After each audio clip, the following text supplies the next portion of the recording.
Saya tak boleh menyanyi.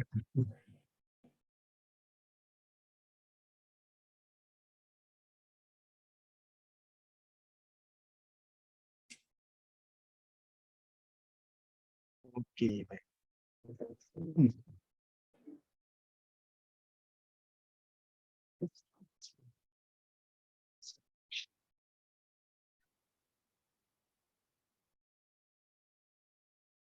Okay, dah kita boleh mula lah. Hmm.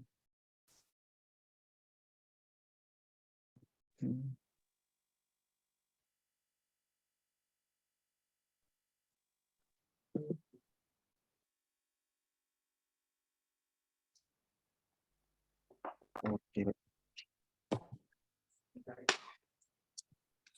Hmm. Bismillahirrahmanirrahim. Alhamdulillahirabbil alamin. Wassalatu wassalamu ala asyrafil anbiya'i wal mursalin wa ala alihi wa sahbihi ajma'in. Rabbi shrah li sadri wa yassir li amri wahlul 'uqdatam min lisani yafqahu qawli. Bismillahirrahmanirrahim. Assalamualaikum warahmatullahi wabarakatuh. Apa khabar semua?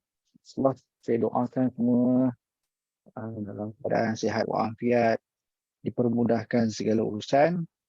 Dan pertama saya memanjatkan setinggi-tinggi kesyukuran kehadrat Ilahi kerana dengan limpah kurnianya, dengan sifat Ar-Rahman dan Rahimnya dapat kita bertemu pada malam ini.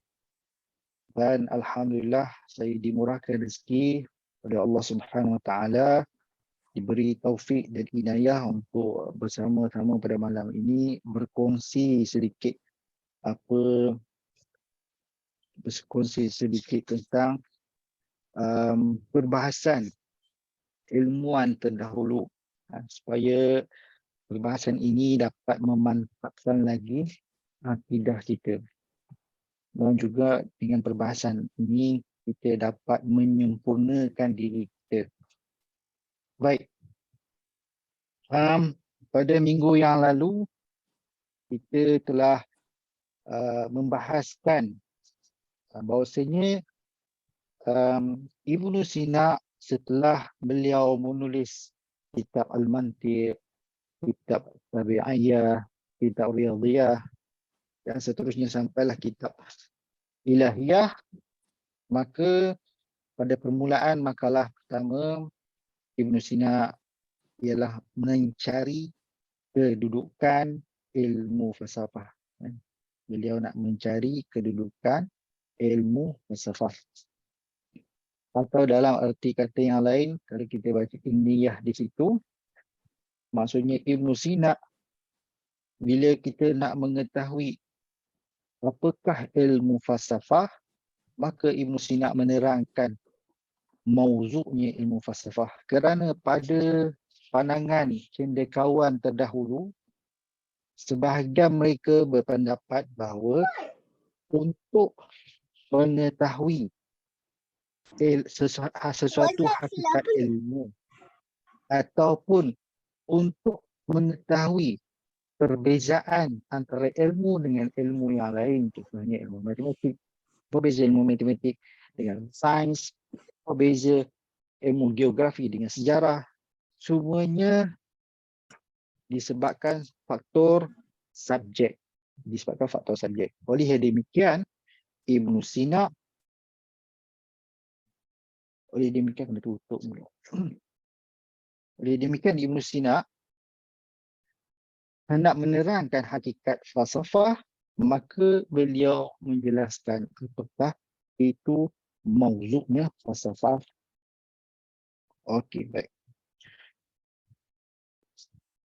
Sebelum beliau nak menerangkan apakah mauzuk itu falsafah, maka nak mengetahui sesuatu mauzuk, maka perlu diketahui apakah perbahasan tersebut.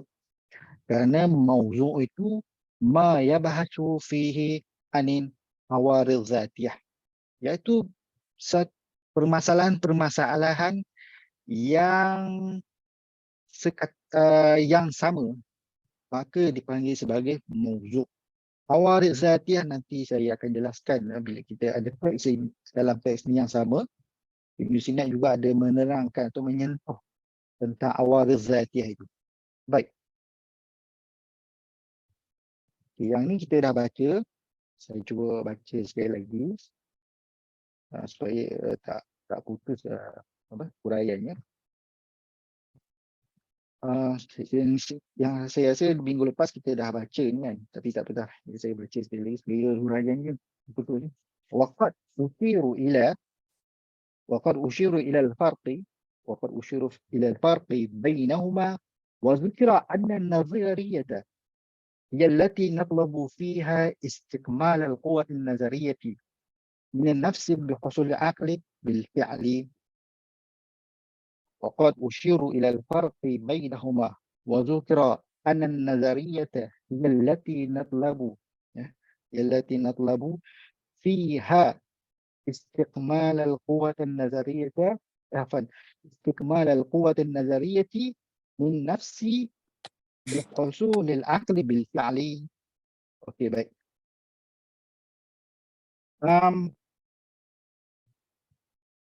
Innal ulum al-falsafiyah. Jadi Ibn Sina menerangkan ulum falsafah. Innal ulum al-falsafiyah tadi maksudnya di sini sebagaimana saya telah jelaskan pada minggu yang lalu. Di sini maksudnya ilmu secara amnya. Ilmu secara amnya. Iaitu apa? Sesuatu apa saja proses akal hendak memahami hakikat. Apa saja proses akal hendak memahami hakikat alam ini dan juga dirinya. Okey. Kama qad ushiru, maka dia telah dijelaskan sebelumnya pada tempat yang lain lah. Jadi fi mawadil ukhra ni, maksudnya Ibn Sina telah jelaskan perkara ini. Ikhwan-ikhwan boleh rujuk dalam kitab yang sama, kitab Syifa ini, dalam kitab Al-Madkhal, iaitu Muqaddimah sebelum masuk pada pembahasan Al-Mantiq. Di situ ada juga dijelaskan, dan juga dalam kitab Tabaiyat dalam bab nafs jiwa. Di situ juga ada dihuraikan apakah falsafah dan kenapakah dibahagi kepada nazariyah dan amaliyah. Baik.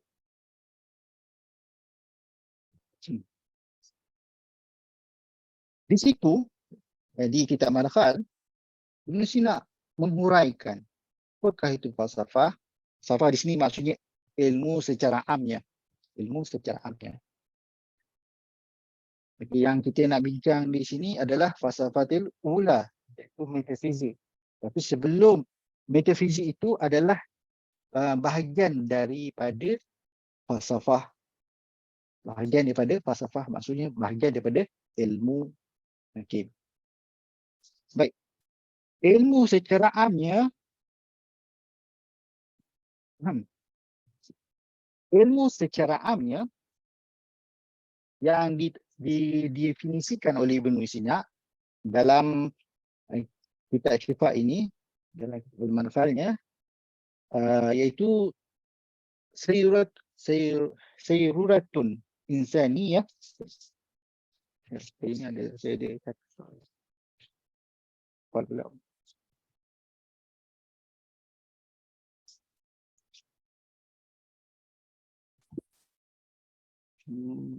Okey, baik. Sayruratun insan aliman aqli. Sayruratun insanu alaman aqliyan mudahiyan lil ilmi aini. Okey. Di sana Ibn Sina telah mendefinisikan falsafah secara amnya berdasarkan ghayah, berdasarkan tujuan atau tujuan. Jadi falsafah itu adalah yang menjadikan manusia itu alam, yang menjadikan manusia itu semesta atau alam secara akli, yang mana mudahiyan lil alami aini, yang mana manusia itu sama seperti alam ini. Okey. Supaya Saya ulang sekali lagi ya. Jadi Ibn Sina mendefinisikan alam ini, mendefinisikan falsafah secara amnya berdasarkan tujuan, iaitu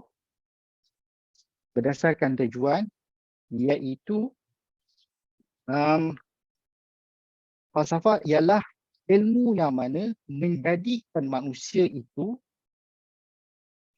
sebagai alam dalam jiwa manusia itu, menjadi sebagai alam yang mana alam itu dalam berbentuk aklian, yang mana aklian itu mudahian, sama dengan alam aini, sama dengan alam realiti.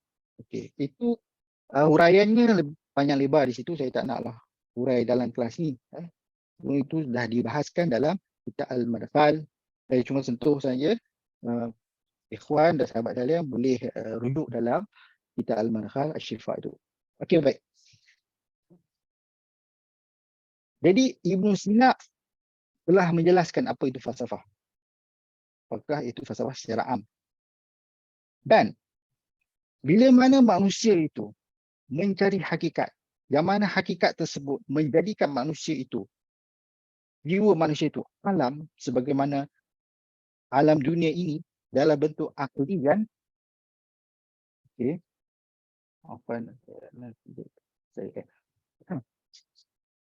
Berbentuk aklian, maka jiwa manusia dibahas pula. Ibn Sina membahas secara detail. Ibn Sina membahas secara detail dalam kitab Al-Falsafah Nafs, bahawa jiwa manusia itu dia ada kalau jiwa manusia diberi definisi sebagai haiwanun natiq, iaitu natiq itu adalah lafaz yang membezakan dengan jiwa-jiwa yang lain. Okey, natiq itu maksudnya akal. Dan akal itu dibahagikan kepada dua, iaitu akal nazari dengan akal amali. Akal nazari dan akal amali. Baik. Oleh demikian, manusia itu yang memiliki akal, proses dia untuk memahami ilmu, dan dalam proses memahami ilmu itu dia ada dua sisi. Iaitu dari satu sisi nazariah dan salah satu lagi sisi amaliyah. Apakah nazariah dan amaliyah akan diterangkan seterusnya ini. Okey, baik. Jadi, apa yang saya nak sampaikan di sini, pembahagian nazariah, hikmah atau falsafah nazariah dan amaliyah, atau saya sebut hikmah nazariah atau hikmah amaliyah, atau dengan nama lain ilmu nazari dan ilmu amali, disebabkan berdasarkan jiwa manusia itu yang memiliki al-quwwatul aqliyah, yang memiliki daya berfikir, dan daya berfikir itu ada dua sisi, iaitu dari sisi nazar dan sisi amaliyah. Apa sisi nazariah dan amaliyah? Kita akan terangkan. Okey. Baik. Waqad utiru ila al-farq bainahuma, dan telah dijelaskan, telah disebutkan sebelum ini perbezaan di antara nazariah dan amaliyah. Maksudnya telah dibahaskan perbezaan quwwatul nazariyah dan quwwatul amaliyah, iaitu daya nazari dan daya amali dalam jiwa manusia telah dibahaskan. Okay. Wazukira anna nazariyah yallati natlubu fiha istikmalal quwwatin nazariyah minan nafsi, iaitu yang mana nazariyah ini, apa yang dikehendaki padanya ialah kesempurnaan quwwatul nazariyah. Apa yang dikehendaki an-nazariyah di sini, apa yang dikehendaki hikmah nazariyah di sini, apa yang dikehendaki ilmu nazariyah di sini ialah kesempurnaan quwwatul nazariyah minan nafsi. Dalam jiwa manusia ini ada quwwatul nazariyah yang mana telah dibahaskan panjang lebar oleh Ibn Sina dalam bab nafs. Bihusulil aqli bil fi'li. Bihusulil aqli bil fi'li. Ba ni sebagaimana saya telah sebutkan sebelum ini, ba ni ba besar babiyah. Maka kita terjemah di sini. Iaitu kesempurnaan kuwatun nazariyah ini dengan sebab terhasilnya akal bil fi'li. Terhasilnya akal bil fi'li. Saya dah jelaskan secara am. Apakah akal bil fi'li pada perjumpaan yang lalu. Baik. Wazalika. وذلك بحصول العلم تصوري وتصديقي yang mana akal bil fi'l ni ini terhasil dihasilkan disebabkan terhasilnya ilmu tasawuri dan tasdiqi. Okey. Jadi nazariyah, hikmah nazariyah, ilmu nazariyah ini ia memberi apa yang dikehendaki kepada ilmu nazariyah ini, apa yang kita kehendaki daripada ilmu nazariyah ini, iaitu ilmu nazariyah ini memberi kesempurnaan kepada kuatan nazariyah, kepada daya nazariyah. Bagaimana kuatan nazariyah ini sempurna? Ia terhasil dengan akal bil fi'li. Disebabkan terhasilnya akal bil fi'li. Bagaimana terhasilnya akal bil fi'li? Ia terhasil dengan disebabkan terhasilnya ilmu tasawuri dan tasdiqi. Baik. Dah mana umur saya terjemah dulu. Nanti saya huraikan lebih panjang lagi. Saya terjemah dulu. Bi umur laysat hiya bi annaha a'maluna wa ahwaluna. Bi annaha a'maluna wa ahwaluna. Yang mana terhasilnya ilmu tasawuri dan tasdiqi ini, tasawuri ini perspektif, tasdiqi ini maksudnya proposisi dalam istilah mantik disebut sebagai proposisi. Iaitu ayat yang boleh kita benarkan atau tidak. Ayat yang boleh kita, itu bahasa yang mudah, perspektif yang memiliki hukum. Perspektif yang memiliki hukum. Tasdiq ini telah dibahas secara panjang lebar dalam bahasa ilmu mantik. Okay.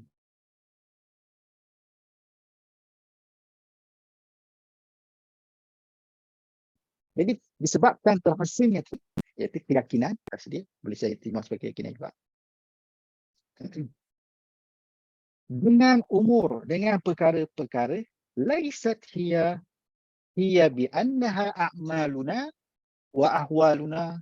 Yang mana tasawur dan tasdiq itu adalah perkara-perkara yang tidak berkaitan mengenai a'maluna, perbuatan kita, wa ahwaluna, dan keadaan kita. Wa ahwaluna, keadaan kita ni nanti Ibn Sina jelaskan apa maksud ahwaluna. Tapi untuk mudah pemahaman, ahwaluna ni saya terjemahkan sebagai akhlak. Ahwaluna itu akhlak.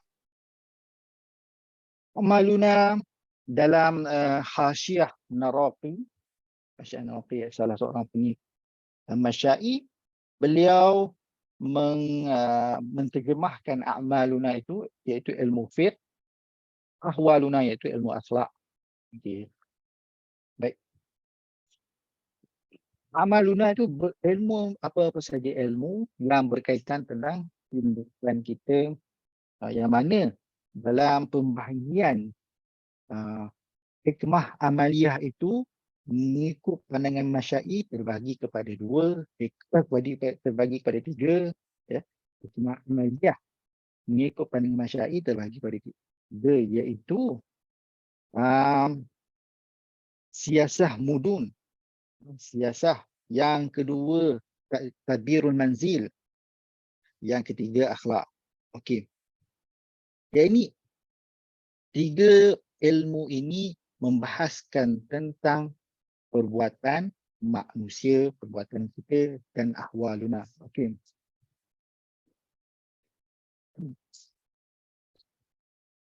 Fatakunu. Fatakunu ghayatu.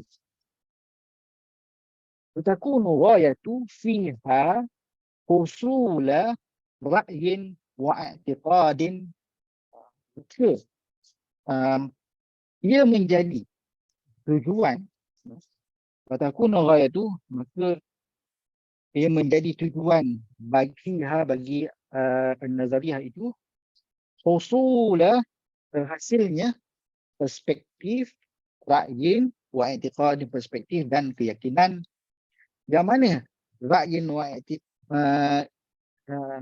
ra'yin dan i'tiqadin ini, keyakinan ini, laisa ra'yan wa i'tiqadan fi kayfiyati amalin, fi kayfiyati amalin atau kayfiyati mabda'i amalin min haitsu huwal mabda'u amalin. Yang mana keyakinan ini, perspektif dan keyakinan ini bukanlah berkaitan tentang kayfiyat amal ataupun kayfiyah mabda', puncanya amal ini terlahir min haitsu huwal mabda'ul amal, dari sisi mabda'ul amal. Okey, baik. Min haitsu huwal mabda'ul amal, okay, nanti saya akan huraikan. Kita kembali pada awal. Baik. Jadi apa yang Ibnu Sina nak huraikan di sini? Okey. Dalam kenyataan dari sini, perenggan ini, Ibnu Sina nak menerangkan yang mana ilmu itu terbahagi kepada dua secara amnya. Bahagian pertama ilmu itu ialah terbagi pada dua, iaitu nazariyah dan amaliyah. Kenapa ilmu ini terbahagi kepada nazariyah dan amaliyah? Kerana sebelum ini telah dibahaskan bahawa jiwa manusia itu yang memiliki daya tafakur, yang memiliki daya berfikir ini memiliki dua sudut pandang, ya, memiliki dua sisi, iaitu nazariyah dan amaliyah. Maka dihuraikan perbezaan di antara nazariyah dan amaliyah. Dihuraikan di sini oleh Ibnu Sina, perbezaan nazariyah dan amaliyah ini dari sudut ghayah, dari sudut tujuan. Dari sudut tujuan nazariyah itu apa, dari sudut tujuan amaliyah itu apa. Baik.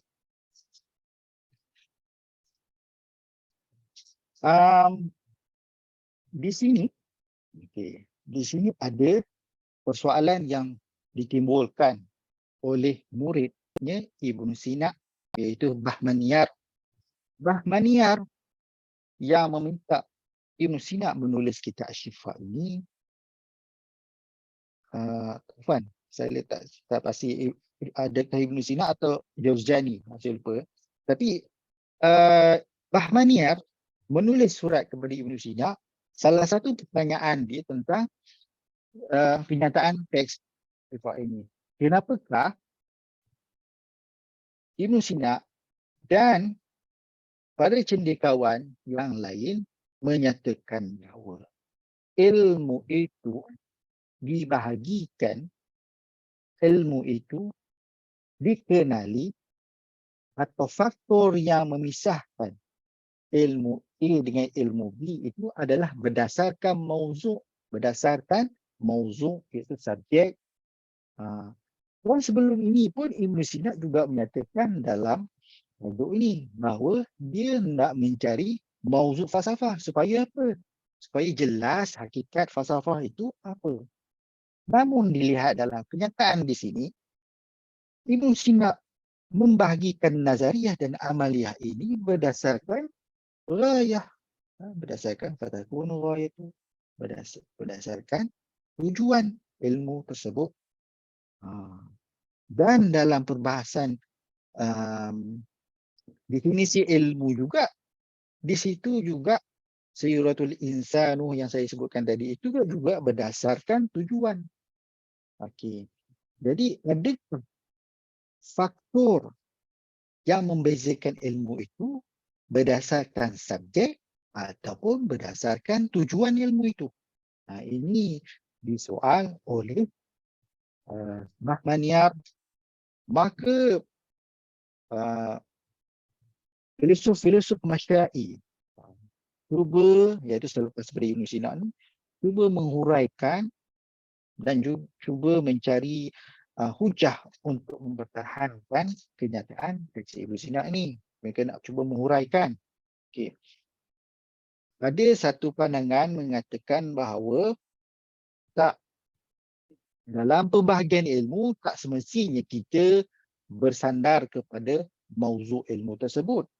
Boleh saja kita bersandarkan pada tujuan ilmu seperti mana yang dalam ini. Boleh juga kita bersandarkan kepada kaedah ilmu tu. Contohnya dalam ilmu falsafah ni dikatakan kaedahnya hanya menggunakan burhan akli, yang mana burhan yang saya maksudkan ni adalah istilah mantik. Okay.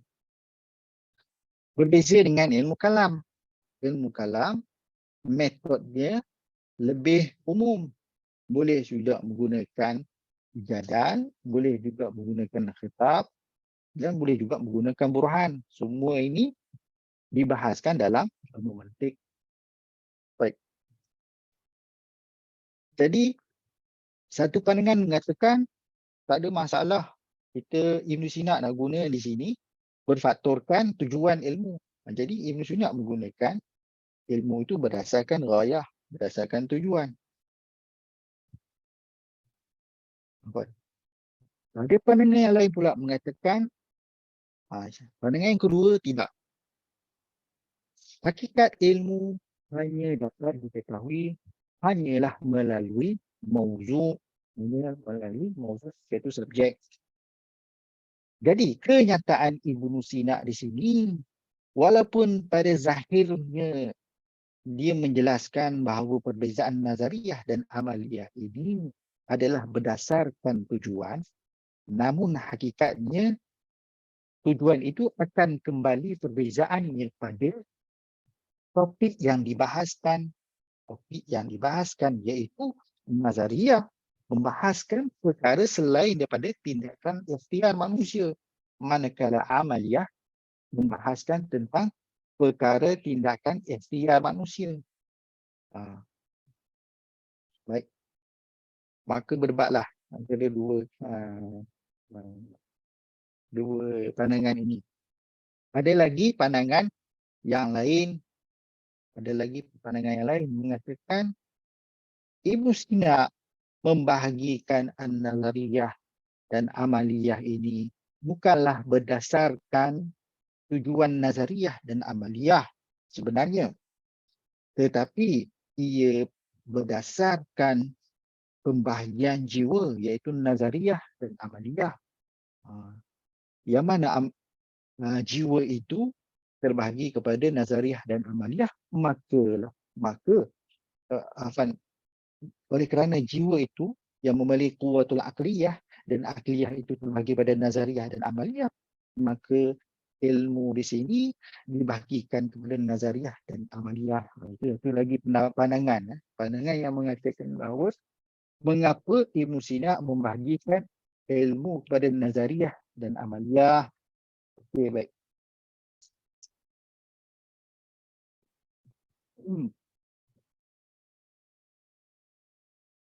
Huraian yang saya ambil daripada huraian Mula Sadra, huraian daripada Narafi, huraian daripada Mutahari dan huraian daripada Misbah Yazdi. Okey, saya ambil tokoh ini kerana tokoh ini adalah yang cenderung kepada Masyai dan Mutaakhirin. Baik.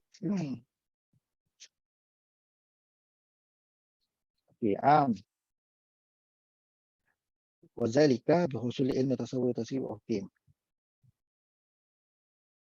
Baik. Jadi kenapa ilmu dibahagikan kepada nazariyah? Ilmu dibahagikan kepada nazariyah kerana ilmu itu kisahlah. Kita nak ambil mana pandangan, saya tak nak berhujah mana yang betul. mana yang lebih kuat, kerana kalau hujah tu panjang pula perbahasan kita, habis-habislah. Jadi faham daripada zahir ini, pada kenyataan Ibn Sina ini, bahawa an-nazariyah itu, hikmah an-nazariyah itu, ilmu an-nazariyah itu dibahagikan kepada nazariyah dan amaliyah itu, kerana an-nazariyah itu iaitu ilmu yang membahaskan perkara di umur laysat hiya bi annaha amaluna wa ahluha. Dia membahaskan hakikat yang mana hakikat itu tidak berkaitan tentang perbuatan kita dan keadaan kita. Okey, baik.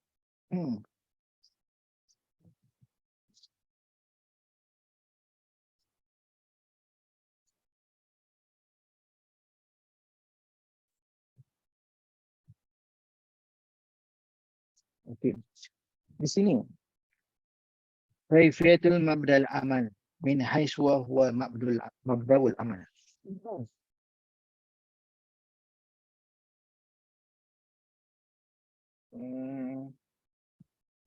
Kaifiyatul mabda'il amalin min haitsu huwa mabda'u amalin.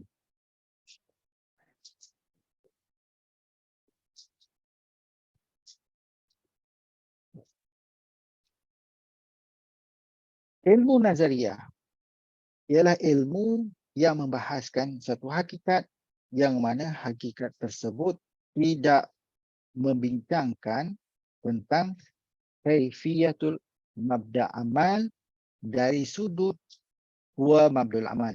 Okey. Di sini Ibn Sina hendak menjelaskan ahwal, okey, amal perbuatan kita. Jadi yang mana an-nazariyah ini terhasil, mana nazariyah ini, tujuan ilmu nazariyah ini dicari adalah untuk memberi kesempurnaan kepada kuwatun nazariyah, kepada jiwa manusia, yang mana ia terhasil dengan akal bil fi'il, dan akal bil fi'il ini terhasil dengan tasawuri dan tasdiqi, perspektif dan tasdik. Dan tasawur dan tasdik ini berkaitan dengan perbuatan kita dan ahwal kita, iaitu keadaan kita, yang mana gambaran tentang maluna ini, tentang perbuatan kita ini menghasilkan keyakinan, menghasilkan perspektif dan keyakinan, yang mana keyakinan itu tidak berkaitan tentang amal, perbuatan, okey, dan juga kaifiah bentuk mabda' amal, sumber amal itu, dari sudut sumber amal tersebut. Okey, baik. Di sini Ibn Sina, bahasa di sini kalau orang Arab baca pun susah nak faham, dia guna bahasa Arab slang Parsi, guna bahasa Arab yang agak complicated, nak faham. Kalau lebih mudah bahasa mudahnya, Ibn Sina ni nak kata apa? Dia nak kata bahawa hikmah nazariyah ni, ilmu nazariyah ini ialah suatu ilmu yang membahaskan bukan mubasyiratan, bukan secara direct tentang perbuatan.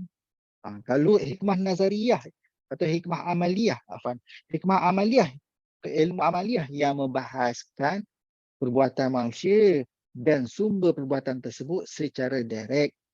Tapi perbahasan hikmah nazariyah, walaupun dia menyentuh perbuatan, tetapi itu bukanlah yang dimaksudkan oleh hikmah nazariyah. Baik, ini perlu pada huraian. Baik. Contohnya, dalam ilmu akhlak, kita bagi kunci lah untuk mudah faham. Kuncinya di sini. Hikmah nazariyah atau ilmu nazariyah, kuncinya ialah ilmu yang berkaitan tentang ilmu berkaitan tentang benar atau tidak benar. Ilmu berkaitan tentang suatu perbahasan mengenai hakikat, mengenai benar atau tidak benar. Jadi persoalan itu benda ni ada atau tidak. Kalau ada, hakikatnya bagaimana. Adakah ada benda ni hakikat atau tidak. Itu hikmah nazariyah. Manakala hikmah amaliyah, inti untuk memahaminya ialah ia berkaitan tentang benda itu perlu dilakukan atau tidak perlu dilakukan. Okey. Okey. Kalau faham dua perbezaan ni, kita mudah faham apa yang dihuraikan oleh Ibn Sina. Okey, baik. Kita balik pada teks Ibn Sina. Jadi Ibn Sina nak mengatakan bahawa ilmu nazariyah ini walaupun ada kaitan tentang tindakan, tetapi tindakan itu bukanlah perbahasan utamanya, bukan perbahasan yang nak difokuskan. Contohnya, dalam ilmu akhlak,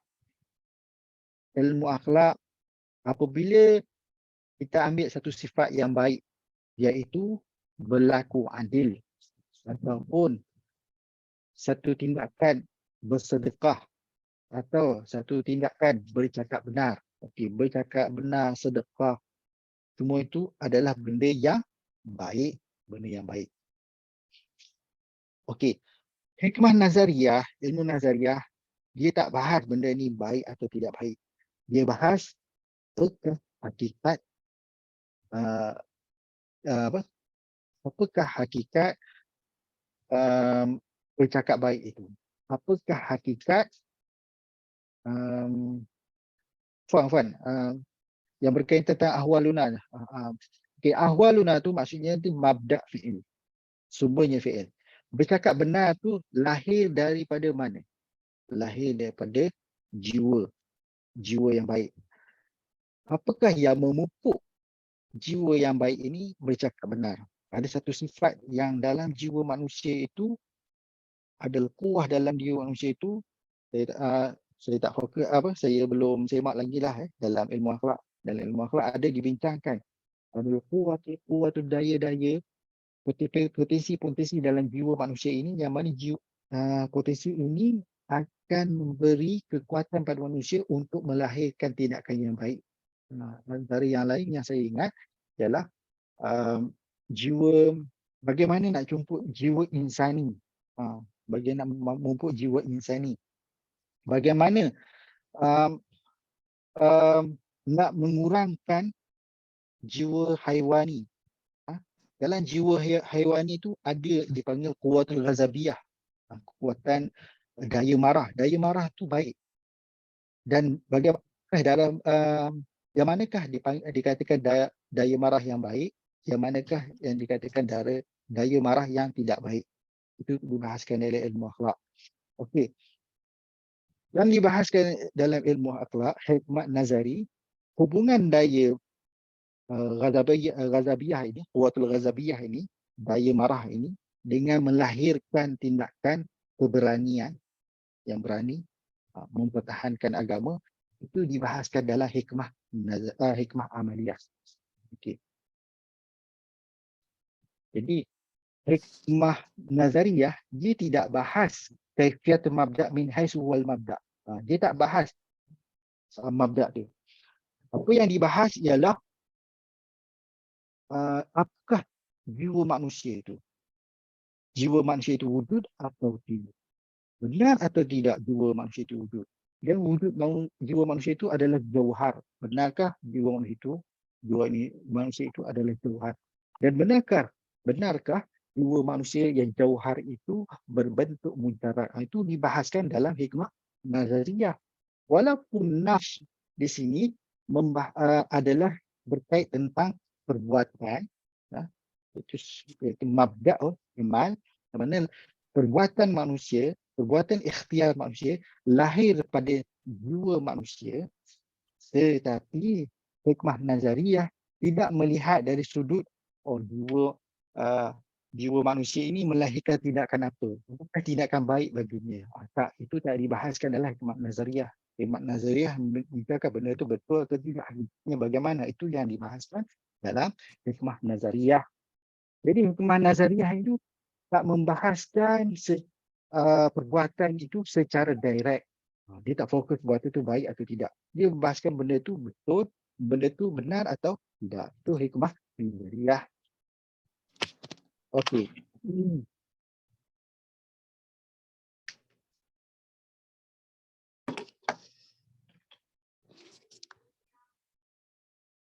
Kita kurang okey lah. Wa anna amaliyatan. Hikmah amaliyah pula. Hiya allati yutlabu fiha awalan istikmal al-quwwat an-nazariyah. Awalan istikmal al-quwwat an-nazariyah bihusul al-ilmi tasawwuri wa tasdiqi. Manakala hikmah amaliyah atau ilmu amaliyah ini, ia adalah ilmu yang mana dikehendaki padanya yang pertama istikmalul kesempurnaan quwwatun nazariyah. Kalau dilihat di sini, dua-duanya ilmu ini adalah tujuannya, fokusnya kepada kesempurnaan quwwatun nazariyah. Yang mana bihusul quwwatun nazariyah ini yang mana terhasil dengan ilmu tasawwuri dan tasdiqi, sama yang kita jelaskan sebelum ni. Yang mana? Yang ini beza dekat sini. Tasawwur dan tasdiqi dalam amaliyah ini berkaitan umur hiya bi annaha amaluna, yang berkaitan tentang tindakan kita. Okey. Itu yang pertama. Yang kedua, selepas terhasilnya ilmu ini, liyahsila minha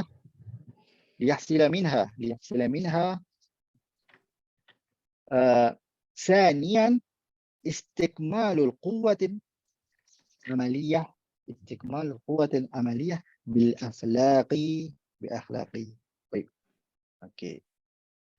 Dekat sini kita lihat hikmah amaliyah. Hikmah amaliyah ini yang pertama, apa yang dikehendaki daripada hikmah amaliyah ini, apa yang dikehendaki daripada ilmu amaliyah ini, dari sudut amaliyah ini, ialah yang dikehendaki darinya ialah dia akan memberi kesempurnaan kepada quwwatun nazariyah, memberi kepada kesempurnaan pada quwwatun nazariyah melalui apa? Dengan terhasilnya ilmu tasawwuri dan tasdiqi, dengan terhasilnya perspektif dan proposisi, iaitu keyakinan dan sudut pandang, ataupun keyakinan pula kita terima sebagai akidah juga, dengan perkara yang mana perkara itu perbahasannya berkaitan tentang perbuatan. Okey. Kita lihat di sini. Saya ambil huraian daripada perbahasan tentang falsafah nafs kat sini. Kenapa Ibn Sina berkata pertama sempurna dulu kuatan nazariyah, yang kedua menggunakan kesempurnaan itu dengan kuatul amaliyah. Kuatul amaliyah, saya ulang balik. Dalam falsafah nafs, mungkin saudara dan saudari belum pernah membahaskan secara terperinci tentang falsafah jiwa oleh sudut pandang falsafah ontologi. Jadi agak sulit untuk faham. Jadi saya cuba sebaik mungkin untuk menghuraikan dengan sekadar pada kadar yang pendek. Nanti hurai panjang ni kalau pula. Baik. Jadi dalam falsafah nafs, saya ulang sekali lagi dalam falsafah nafs, jiwa manusia iaitu atau lebih dikenali jiwa manusia itu fasli dia apa? Fasli ialah nafiq, iaitu akal, dan akal itu terbagi pada dua, nazariyah dan amaliyah. Okey, baik. Di sini quwwatul amaliyah, jiwa manusia, akal manusia ada dua sudut. Satu sudut quwwatul nazariyah dan satu sudut quwwatul amaliyah. Quwwatul amaliyah ini sempurna dengan surah. Sempurna dengan surah. Okey, apa mak?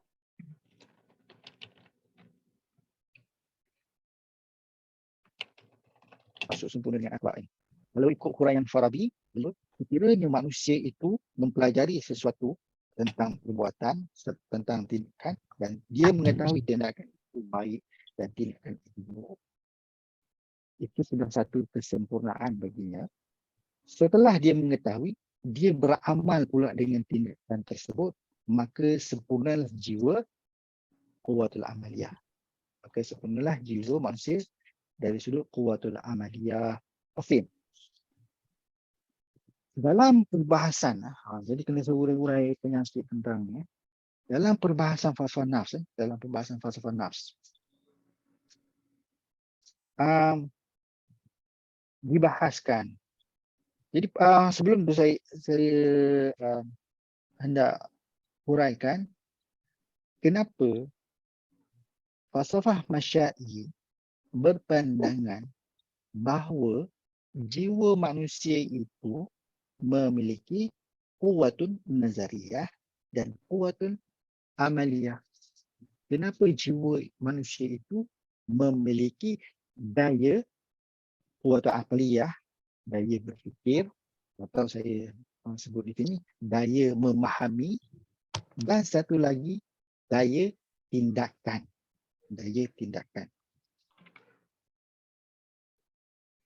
Ini kerana falsafah Masyai mereka melihat dalam perbahasan falsafah jiwa ni, mereka melihat jiwa itu memiliki pelbagai daya. Jiwa itu memiliki pelbagai daya. Maka mereka mengkategorikan daya-daya tersebut, yang mana daya tumbuh, daya proses pemakanan dikategorikan dalam jiwa tumbuhan, daya memahami perkara juz'iyah, daya apa lagi daya haiwan. Jadi ada daya-daya khas untuk haiwan dipanggil daya haiwan, dan mana satu daya lagi yang ada pada manusia tak ada pada wujudan yang lain, iaitu daya akliyah, daya akal. Kemudian daya akal itu falsafah Masyai melihat pula. Akal itu secara amnya dia memahami, dia berfikir, maka dipanggil sebagai quwwatul aqliyah atau quwwatul nazariyah. Okey. Satu lagi, dia melihat pada akal manusia itu, manusia berdiri.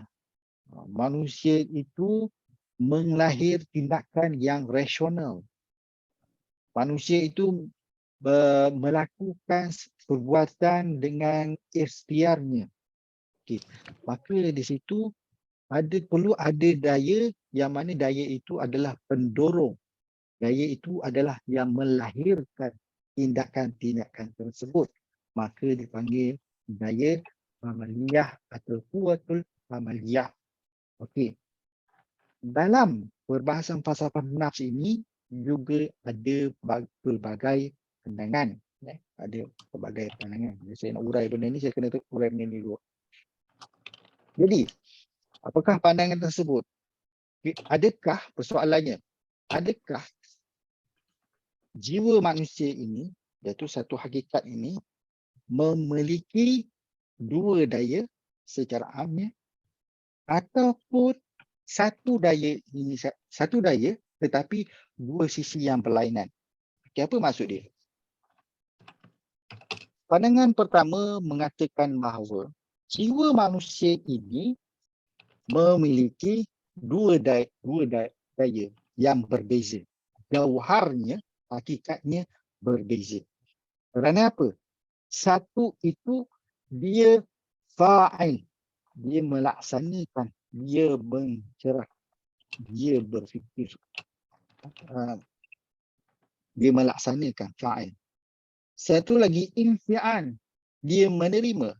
Satu lagi dia memberi, satu lagi dia menerima. Ada dua daya. Daya menerima dan daya memberi. Okay. Daya menerima ini tidak mungkinlah lahir daripada sumber yang sama. tidak mungkin lahir daripada sumber yang sama.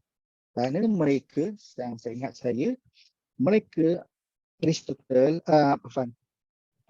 iaitu pengikut-pengikut falsafah Masyai ini, mereka berpegang pada satu kaedah iaitu al-wahid la yasduru anhu illa al-wahid. Jadi sesuatu perkara tidak mungkin lahir dari satu perkara yang lain. Saya terjemah lebih mudah macam tu nak faham kaedah ni. Contohnya kaedah ni mengatakan kalau buah tembikai pastilah lahir daripada biji tembikai. Atau buah durian pastilah lahir daripada pokok durian. Mana mungkin pokok durian itu lahir terhasil daripada padi. Okey. Itu nak mudah fahamlah kaedah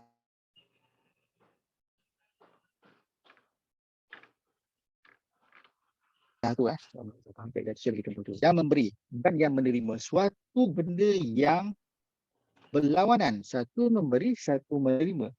Oleh yang demikian, fa'il yang memberi, infial yang menerima, maka dua daya ini yang mereka lihat lahir dari akal manusia, maka mereka mengatakan bahawa ini dua hakikat yang berbeza. Dua hakikat yang berbeza. Baik. Oleh demikian, bila dia mengatakan hakikat yang berbeza, kita balik tengok pada teks Ibn Sina, liyahsala minha sani istikmal quwwata amaliyah bil akhlaq. Okey. Persoalan di sini. Anda mengatakan, wahai Ibn Sina, mereka ada yang mengkritik Ibn Sina di sini. Wahai Ibn Sina, Anda mengatakan bahawa amaliyah, ilmu amaliyah, ilmu amaliyah ini, iaitu ilmu yang mana berhasil dengan ilmu tasawuri dan tasdiqi. Amaliyah ini berhasil dengan ilmu tasawuri dan tasdiqi.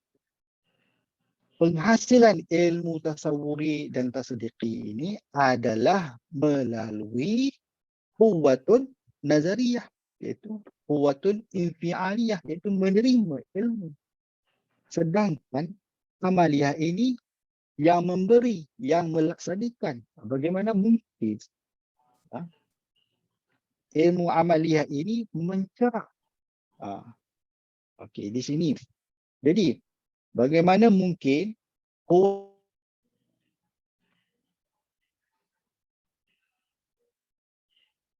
kuatun nazariyah itu, kuatul amaliyah yang lain, anda mengatakan satu hakikat itu memberi dan satu hakikat itu menerima. Yang mana dua ini bertentangan. Seolah-olah anda mengatakan bahawa perkara itu hitam dan perkara, dalam masa yang sama anda mengatakan perkara itu putih.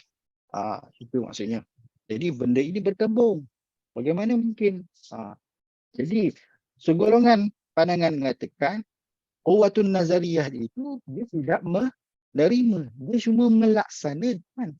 Dia cuma melaksanakan. Okey. Quwwatun amaliyah dia melaksanakan. Maka jadi sekiranya ilmu itu terbahagi kepada nazariyah dan amaliyah. Amaliyah ini disebabkan quwwatul amaliyah, dan quwwatul amaliyah itu hanyalah melihat dari sudut pelaksanaan. Bagaimanakah terhasilnya ilmu tasawuri dan tasawuri ini? Kritikan dekat situ. Maka panjanglah perbahasan dekat situ. Pandangan okay. Tadi saya katakan perbahasan falsafah jiwa mengatakan nafs itu ada dua hakikat, iaitu quwwatul amaliyah dan quwwatul nazariyah. Pandangan lain yang mengatakan dia nak counter Ibn Sina, penerangan Ibn Sina, dia dikatakan mereka berpandangan bahawa jiwa manusia, al-quwwatul aqliyah itu hanyalah satu hakikat saja, satu jauhar saja. Cuma ada dua sisi. Okey. Itu dari dua sisi itu tak menjawab persoalan tadi. Bagaimana suatu hakikat boleh memiliki dua hakikat yang bertentangan? Tidak menjawab persoalan itu. Pandangan yang pertama, kedua mengatakan satu hakikat memiliki dua sisi itu tidak menjawab persoalan. Baik. Ada penyelesaiannya. Perbahasannya panjang dalam falsafah nafs. Ada penyelesaiannya. Okey, saya simpulkan penyelesaiannya. Quwwatul amaliyah. Quwwatul amaliyah. Quwwatul amaliyah itu akal tindakan itu, akal yang melahirkan tindakan manusia itu, akal yang mengatakan benda itu baik atau tidak baik, dia melahirkan tindakan manusia itu. Akal amaliyah ini dalam perbahasan falsafah nafs nanti ialah yang mentadbir quwwatul ghazabiyah, quwwatul syahwat apa semua, dia yang mentadbir. Dia tidak perlu mencerap ilmu daripada dia tidak perlu mencerap ilmu tasawuri dan tasdiqi, kerana mencerap adalah tugas quwwatun nazariyah. Okey. Perbahasan tentang perbuatan manusia, dia tidak berkait tentang tasawur dan tasdiqi dalam bentuk kulli. Afwan, saya guna banyak istilah. Kalau tak faham nanti boleh tanya dalam grup-grup. Quwwatun nazariyah, dia membahaskan ilmu dari sudut pandang kulli, kulli dalam bentuk tasawuri dan tasdiqi, manakala ilmu nazariyah tadi dalam bentuk juz'i. Dan ilmu tasawuri dan tasdiqi dalam bentuk juz'i ini pun bukanlah dicerap oleh quwwatun amaliyah, tetapi dicerap dalam kuah yang lain dalam manusia. Kerana dalam perbahasan falsafah nafs, nanti sebelum sampai pada quwwatul aqliyah, dia ada beberapa step. Step pertama, quwwatul hissi. Step yang seterusnya, quwwatul khiyaliyah. Kemudian quwwatul wahmiyah. Baru sampai kepada step quwwatul aqliyah. Jadi quwwatul amaliyah, dia mentadbir quwwatul dia mentadbir quwwatul khiyaliyah dan quwwatul wahmiyah. Kedua kuah ini yang mencerap ilmu juz'iyah. Jadi ada masalah dekat sini. Okay. Jadi apa yang nak dimaksudkan oleh Ibn Sina di sini iaitu ikmalul quwwatun nazariyah, kesempurnaan quwwatun nazariyah melalui ilmu amaliyah ini, hasilnya ilmu tasawur tasdiqi ini pencerapannya melalui quwwatul khiyaliyah dan quwwatul wahmiyah. Okey. Faham apa benda hakikat quwwatul amaliyah, khiyaliyah, quwwatul wahmiyah, itu saya kena buka kelas lain membahaskan hakikat nafs. Begitu nafs, bagaimana pandangan-pandangan filsuf tentangnya, bagaimana mereka memberi pandangan ini, dari mana mereka dapat benda ini, semua kita kena bahas dalam kelas falsafah nafs. Okey. Yahsulu minha, setelah terhasilnya setelah terhasilnya tasawur dan tasdiqi ini dengan quwwatun nazariyah ini, maka quwwatul amaliyah itu yang terdapat dalam jiwa manusia itu, yang mentadbir tindakan manusia, yang mana tindakan manusia itu lahir daripada quwwatul amaliyah ini, bil akhlaq, dia sempurna dengan bil akhlaq. Akhlaq ni apa maksud dia? Akhlaq di sini maksudnya huwa mabda'ul amal. Akhlaq ini maksudnya huwa mabda'ul amal ataupun ahwaluna. Okey. Akhlaq di sini maksudnya apa? Dia lebih umum, bukan akhlak. Kalau kita biasa faham, akhlak itu adalah suatu perbahasan yang berkait tentang diri kita, satu perbahasan berkait tentang diri kita individual. Tetapi akhlak di sini adalah mabda'ul amal.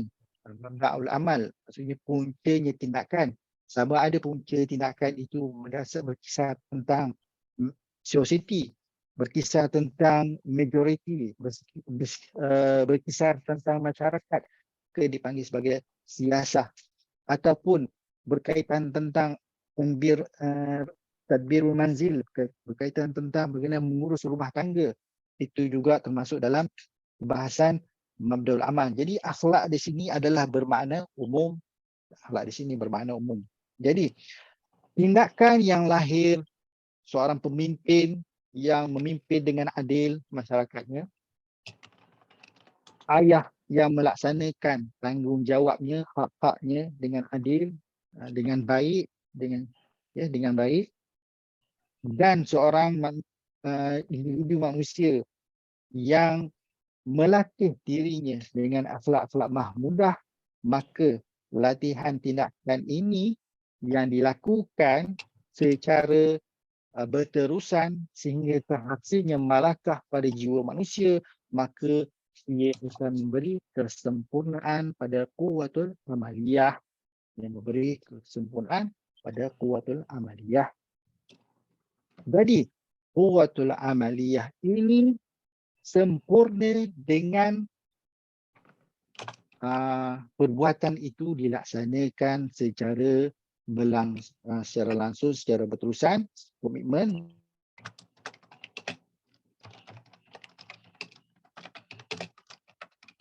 berterusan sehingga terlahirnya malakah. Okey, dari mana tindakan-tindakan baik itu dilahirkan? Ia adalah diambil dari quwwatul nazariyah, yang mana quwwatul nazariyah tadi menghasilkan tentang tasawur dan tasdiqi ini. Quwwatul nazariyah ini bahas apakah itu nafs, apakah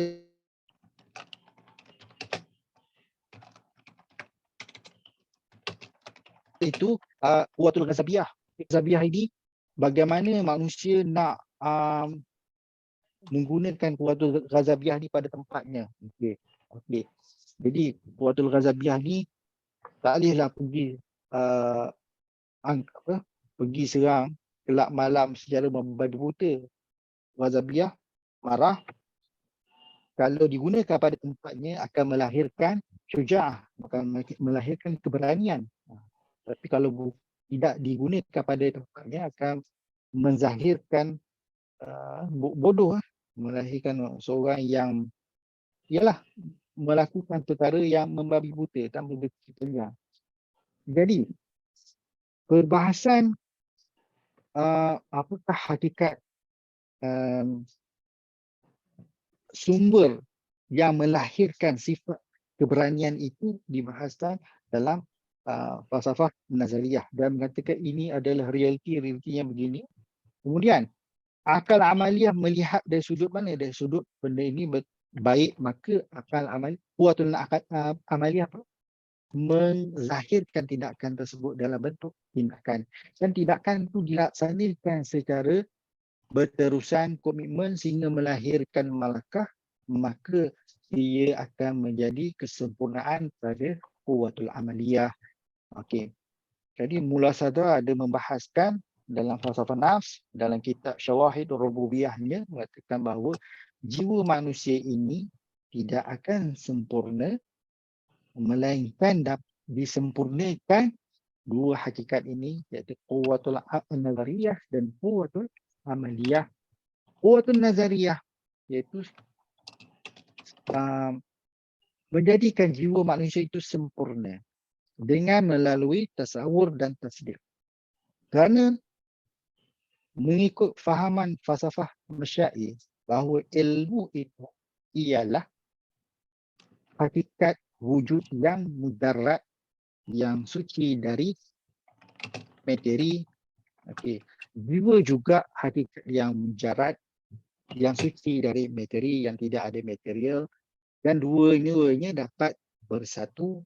Maka ketika mana manusia itu mempelajari, mengetahui hakikat lebih banyak, ke jiwa itu akan lebih sempurna. Tapi dari sudut nazariyah, itu tidak cukup sempurna. Ia ibarat seperti burung yang memiliki satu sayap saja. Jadi dia perlu pada satu sayap yang lain untuk dia terbang lebih tinggi, iaitu quwwatul amaliyah, iaitu pelaksanaan amalan-amalan baik, pelaksanaan tindakan-tindakan baik, sama ada tindakan itu berkait tentang masyarakat, berkait tentang persekitarannya, berkait tentang keluarganya, berkait tentang dirinya, ini akan memberi kesempurnaan kepada quwwatul amaliyah dalam jiwa manusia. Yang mana Mullah Sadra mengatakan, saya dah masuk Mullah Sadra pula. Mullah Sadra mengatakan bahawa apabila anda melihat ayat kun fayakun, apa ayat dia? Sekejap, ada tak saya tulis tadi.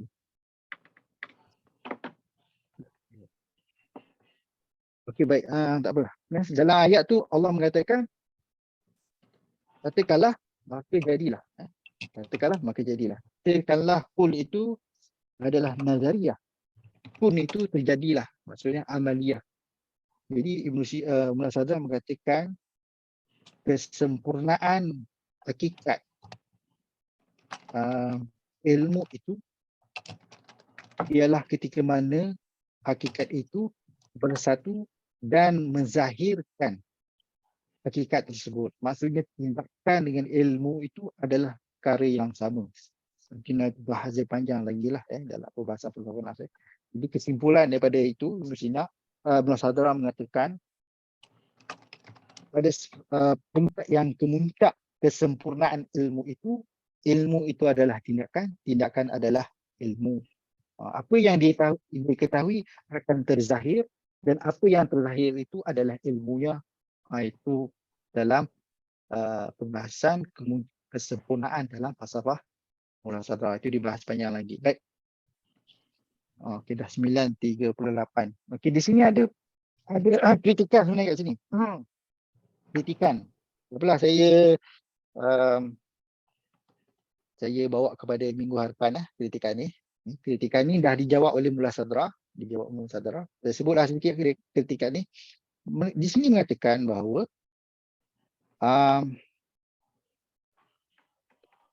saya nak terang panjang pula. Apa? Dah 9.30, 9.40 dah, 9.40.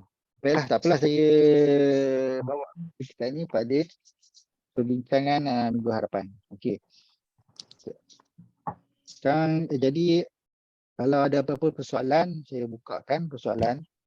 Kalau cadangan pun boleh juga. Kalau ada cadangan, persoalan boleh kemukakan di chat.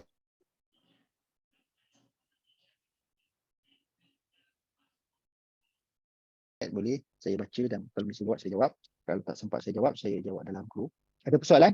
Ada cadangan daripada ataupun penyampaian saya ada yang tak betul, boleh kongsikan. Kita boleh berbincang dalam kelas, tak ada masalah. Ada soalan?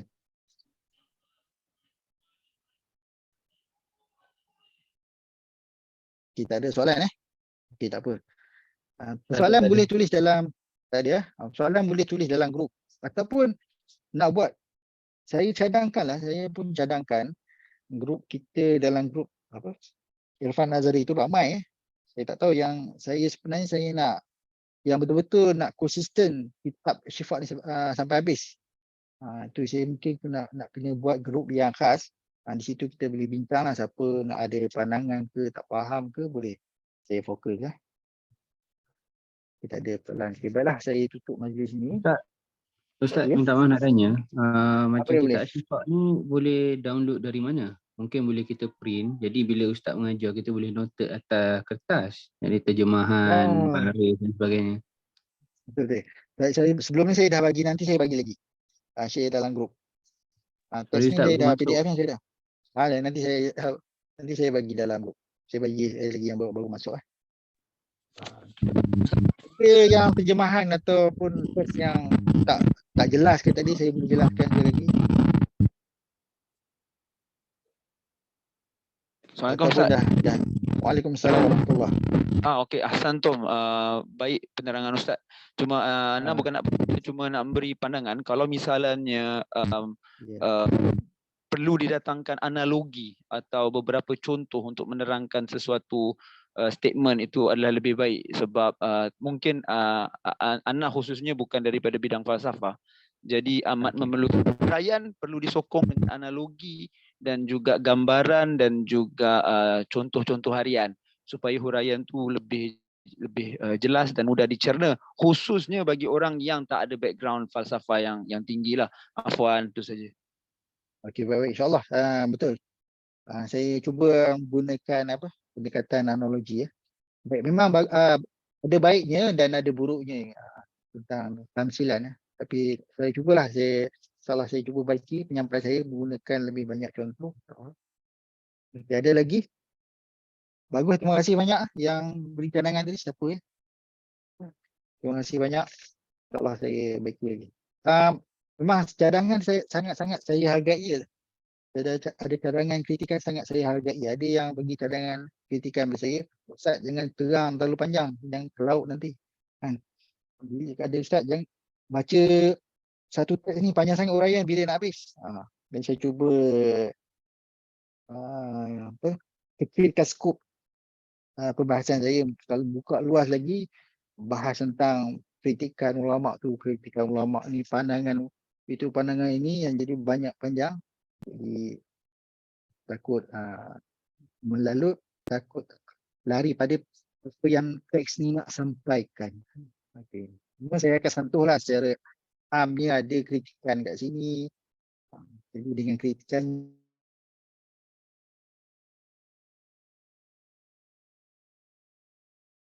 mungkin kita lebih faham lebih dalam apa yang nak dia. Contoh-contoh yang lebih banyak dalam penyampaian. Okey, ada lagi? Okey. Tadi ya. Okey, baik. Baiklah, untuk malam ni cukuplah setakat ini. InsyaAllah kita sambung lagi perbahasan yang akan datang. Yang mana perbahasan akan datang kita nak huraikan pembahagian. Saya sebutkan kritikan tentang pembahagian amaliyah dengan nazariah ni secara am. Kemudian kita masuk pembahagian yang kedua, iaitu pembahagian nazariah kepada tabi'iyah, ta'limiyah dan ilahiyah. Kemudian dibahaskan tajuk tabi'iyah ni apa, tajuk ta'limiyah ni apa dan tajuk ilahiyah ni apa. Dan kitab yang kita bahaskan di sini adalah metafizik, iaitu berkaitan tentang ilahiyah.